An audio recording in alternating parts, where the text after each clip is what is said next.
Llegamos a una cuestión bastante importante y que todos de alguna forma nos preguntamos si tenemos una hipoteca y tenemos cierta capacidad de ahorro, que es: ¿cancelo cuanto antes la hipoteca con ese dinero que me sobra o lo empleo para invertir?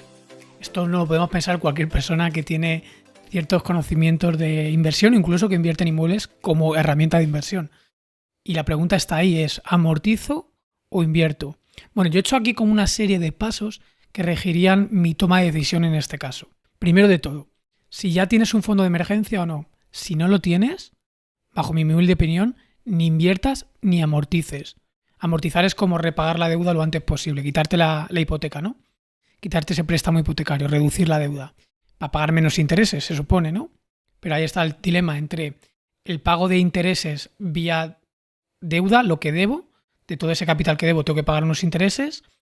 Ojo, que también cuando amortizamos deuda, aunque estemos quitando el total de deuda o estamos reduciéndolo, depende de las cláusulas que tenga nuestro contrato hipotecario, cancelar esa deuda pronto, ¿no? Y reduciendo esa cuantía total puede tener también una comisión de amortización. O sea que habría que hacer el cálculo entre si me compensa reducir vía la comisión que pago en relación con lo que me ahorro de intereses. O sea que esa cuenta habría que hacerlo. Pero antes de eso, antes de ni siquiera entrar a hacer esa cuenta, o sea, si no tienes un fondo de emergencia, lo primero es construir, bajo mi humilde opinión, un colchón financiero suficientemente grande como para que vivas tranquilo. Sobre todo si tienes más hipotecas o tienes gastos imprevistos. Bueno, además, es que aunque no los tengas, el futuro es totalmente impredecible y hay que ponerte en el peor caso posible. El peor caso posible es que te quedas sin voz y no puedes hacer tu trabajo, que consiste en la voz. O que tienes problemas de visión y no lo puedes hacer. O que de repente tienes una enfermedad y que te tienes que operar por un médico privado y gastarte de repente 15.000 euros. Entonces, lo primero de todo, ten un colchón de seguridad. Yo, de hecho, cuando empecé a interesarme más por las finanzas personales, cuento este caso curioso, pero fue porque se me quedó sin batería mi coche y no tenía suficiente dinero para pagar una batería nueva. Le tuve que pedir dinero prestado a mi padre y me dijo que sea la última vez. Así vas por mal camino. Y desde entonces me lo empecé a tomar en serio. Así que primero de todo, ten un fondo de emergencia, porque sin un fondo de emergencia tienes una posición muy desventajosa para todo. Para negociar, para no poder tomar decisiones libres. O sea que tener un fondo de emergencia te da libertad y poder de decisión. O sea que lo primero, construir un fondo de emergencia. Depende de cada persona, puede ser de una duración u otra. Típicamente se dice que mínimo 6 meses lo que tú gastarías en vivir. A mí me gusta tener más seguridad por cualquier experiencia que puede pasar. Ten en cuenta que una operación que te tengas que pagar por un médico privado, en mi familia ha pasado, hemos tenido que pagar una operación de 15.000 euros a mi madre porque en el público no se lo hacían y le solucionó el problema, pero teníamos que tener ese dinero. Entonces, yo francamente menos de 20.000 euros de colchón de emergencia no estoy tranquilo. Tú, en tu situación, piensa a ver qué colchón de emergencia necesitas. Si ya tienes ese fondo de emergencia, lo segundo que te tendrías que pensar es: ¿tienes otras deudas con tipo de interés más alto? Es decir, tú tienes tu deuda hipotecaria, pero aparte puedes tener otras deudas, especialmente si eres una persona que vive bien con la incertidumbre o con el apalancamiento, se ha acostumbrado, lo ha normalizado a lo mejor y tiene otras deudas. Bueno, pues si es así y además no quieres invertir, cancela anteriormente tus deudas. Aquí es un juego de números. Si invirtiendo voy a obtener un 4%, lo que me ahorro vía amortizar, reduzco intereses por un 1,5% y tengo otra deuda que me está consumiendo un 2%, pues a lo mejor te interesa más invertir porque le vas a sacar más rentabilidad. Depende de tu personalidad y de la incertidumbre que quieras jugar. Pero como regla general es que si tienes otras deudas con tipo de interés más alto, siempre, antes ni siquiera de pensar en amortizar o pronto amortizar, piensa en quitar esa deuda que tiene un coste más alto. Si ya hemos pasado estos dos pasos, sigamos al tercero, que sería: ¿tienes previsto hacer un gasto importante en los próximos 5 o 10 años? Si es así, no inviertas. Sobre todo no inviertas en renta variable. Ten en cuenta que normalmente se invierte el dinero que no se necesita a corto plazo. ¿Vale? Entonces, si tienes previsto hacer un gasto importante en los próximos 5 o 10 años, no inviertas. Ni tampoco amortices si el interés que pagas por la hipoteca es bajo. Porque si te están dando dinero relativamente barato y la única opción que te den este dinero tan barato es para una hipoteca, para un préstamo hipotecario, porque para un crédito personal seguramente no te lo den tan barato y tienes pensado hacerte un gasto, bueno, lo primero de todo te diría que realmente necesitas hacer ese gasto importante, porque a lo mejor es mejor que te preocupes de cancelar la deuda antes de realizar estos gastos importantes. Pero bueno, si aún así lo vas a hacer y el interés que pagas por la deuda no es muy elevada, pues entonces no inviertas, ni tampoco amortices. Genera o aumenta tu colchón de emergencia para afrontar ese posible gasto. Ya hemos visto estos tres puntos, y si no se cumple ninguno de los tres, es decir, ya tienes un fondo de emergencia, perfecto. No tienes otro tipo de deudas con unos intereses más altos, perfecto. Tampoco tienes previsto hacer un gasto en los próximos años. Entonces, llegaríamos a un punto en que te hace dudar entre si amortizar o invertir. Y en esa duda, habría una respuesta, yo diría, económica y una respuesta psicológica. Lo cierto es que si inviertes en instrumentos que previsiblemente puedas obtener más rentabilidad que el coste de la deuda, la respuesta es invierte. Ejemplo, si tú inviertes en el MSCI World a largo plazo y vas invirtiendo, más o menos sabes, entiendes los riesgos, los problemas, etcétera, y sabes invertir, lo más probable es que puedas obtener a lo mejor un 2, 3, 4%. Y si tienes una hipoteca a un tipo fijo de 1,5, 2%, 2,5%, es posible que le saques más rentabilidad invirtiendo. Entonces, en ese caso, te saldría mejor invertir. Hay una calculadora online que te sirve para tomar esta decisión. Mira, vamos a verlo. Es de la revista OKU, ¿vale? O sea, si buscas en Google OKU, amortizar, préstamo o invertir, haces clic en el primer enlace, ¿vale? Y vamos a ver qué pasa. Capital pendiente de préstamo. Vamos a poner que tenemos que pagar todavía 100.000 euros. ¿Vale? Perfecto. Vamos a tener que pagarlo en 5 años, por ejemplo. Vamos a poner 70 meses aproximadamente. Tipo de interés que estás pagando por la deuda. Vamos a ponerle un 2,5%. Importe que tienes previsto amortizar anticipadamente, va a ponerle 20.000 euros. He acumulado ese dinero. Y me cobran una comisión de amortización del 0,25. ¿Vale? Esto habría que verlo porque en algunos casos puede ser hasta ilegal con la nueva ley, con la nueva reforma de la ley hipotecaria. Vamos a poner 0,25. Le doy a calcular.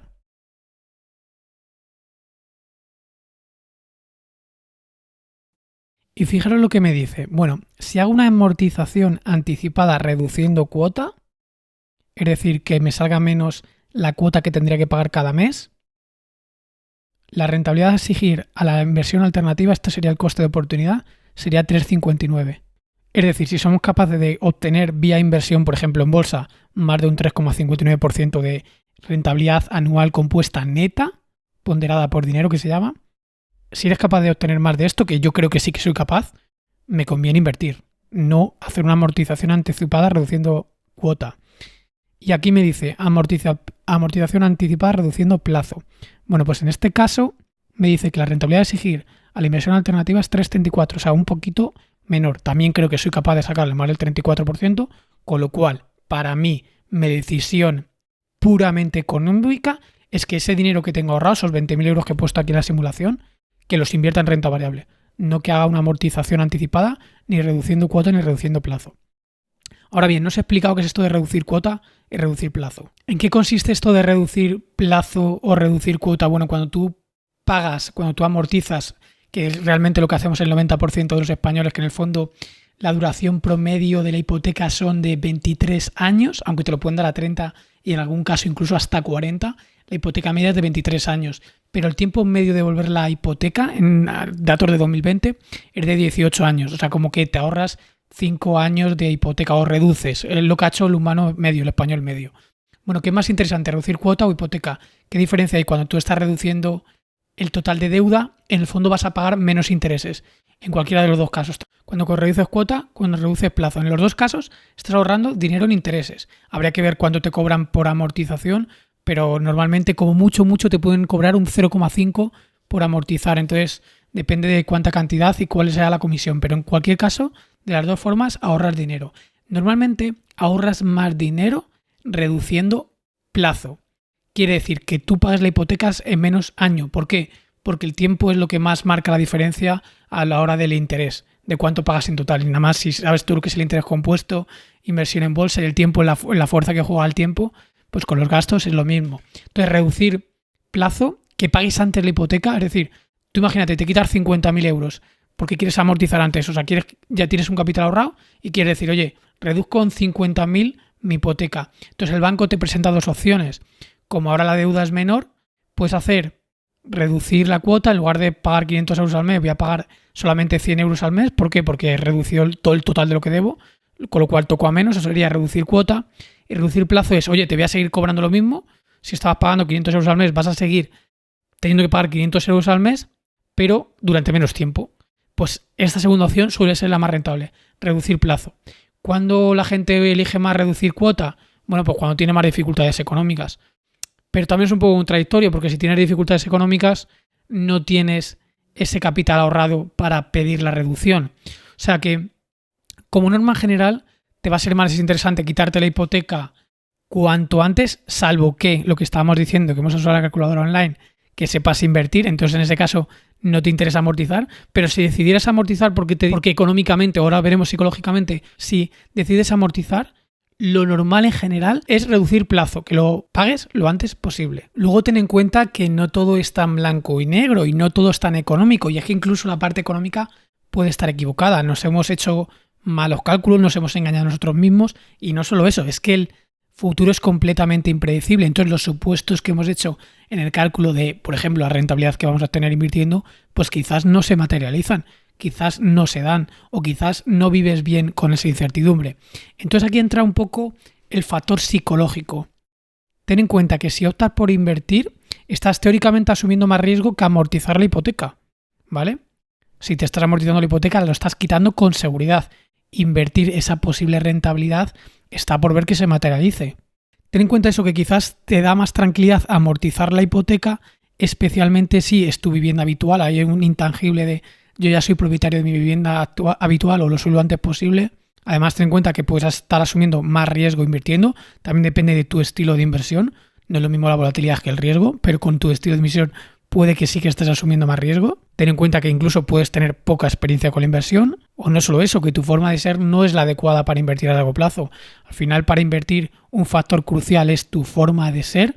Si no has trabajado en conocerte mejor, en ser mejor inversor, etcétera, y todavía no tienes colchón de seguridad, pues la respuesta psicológica es probablemente que amortices lo antes posible. Y dentro de amortizar lo antes posible, probablemente lo más interesante, lo acabamos de decir, es reducir el plazo. Pero también ten en cuenta, hay una cosa psicológica que yo quiero añadir aquí que no se comenta tanto. Es que aprender a invertir es una habilidad que requiere tiempo y experiencia. Y cuanto antes empieces, mejor. Entonces, psicológicamente dices, vale, invertir es un riesgo, quizás no conozco esta rentabilidad. Vale, es cierto. Pero es verdad que saber invertir es una metahabilidad muy buena, o que te puede dar un resultado muy grande a largo plazo. Ya conoces el interés compuesto y lo estamos viendo en este curso también. Entonces, si tienes que decidir entre amortizar y reducir ese riesgo o invertir, pues a lo mejor, aunque probablemente gane la balanza que estás asumiendo riesgo invirtiendo, que es mejor amortizar, pero a lo mejor también ese proceso de aprendizaje hay que tenerlo en cuenta en la ecuación, tenlo en cuenta. También puedes hacer una cosa, también puedes hacer un mix. Amortizas una parte y otra parte lo inviertes, también puedes hacerlo. Así como que juegas la balanza de lo mejor de los dos mundos, o tú le inclinas más hacia un lado o hacia otro, depende de cómo te veas, ¿vale? También lo puedes hacer. Y hay una cosa que se inclina un poquito más al hecho de no amortizar, y es la siguiente, y esto lo conocen muy bien los estados. Tú ten en cuenta que tu cantidad de deuda suele ser fija, debes tanto valor al banco. ¿Y qué pasa? Que tus ingresos, vía inflación, lo normal, o vía que vas teniendo más experiencia, más valor intrínseco, te van pagando más fuente de ingresos, etcétera, o eso es lo que esperamos, que igual algo no se materializa, y hay deflación, o incluso ganar menos dinero, puede ser, pero lo normal es que la deuda es fija y tus ingresos normalmente se van incrementando. Ya digo, vía inflación, experiencia, etcétera. Por lo que teóricamente cada vez te será más fácil pagar esa deuda. Si tú cada vez vas ganando más dinero y la deuda permanece constante, entonces te cuesta menos pagar la deuda. Los estados también lo hacen un poco así, les interesa mucho que haya inflación, porque si el estado debe, yo qué sé, una cierta cantidad, 150% del PIB, que son 50.000 millones de dólares o billones de dólares, esos billones que debes son fijos. Si tú estás aumentando la masa monetaria y hay inflación, o se tiende a haber inflación de un 2%, digamos que vía inflación está reduciendo tu deuda. O sea, el valor, aunque es nominal, es lo mismo, pero como cada vez hay más dinero, ese dinero vale menos. Con lo cual la deuda que tienes que pagar es realmente menor. Aunque sea la misma cantidad, te va a costar menos pagarla. Entonces, por eso digo que realmente cuando tú amortizas, si tú sabes invertir, sabes obtener una rentabilidad y vas a cada vez ganando más dinero, pues probablemente ni te interesa amortizar esa hipoteca lo antes posible. Pero bueno, tenlo en cuenta, hay respuesta económica y respuesta psicológica. En tu caso concreto, a lo mejor gana la respuesta psicológica. O puede que gane para la hipoteca de este mueble en concreto, porque es tu vivienda habitual y quieres tenerla pagada. Pero a lo mejor con otro inmueble vía inversión no te interesa amortizar y prefieras todos esos cash flow que vas obteniendo reinvertirlos en renta variable o en otros inmuebles. Dar la entrada para ir construyendo ese colchón para dar la entrada para el siguiente inmueble y hacer que gire la rueda. También es una opción.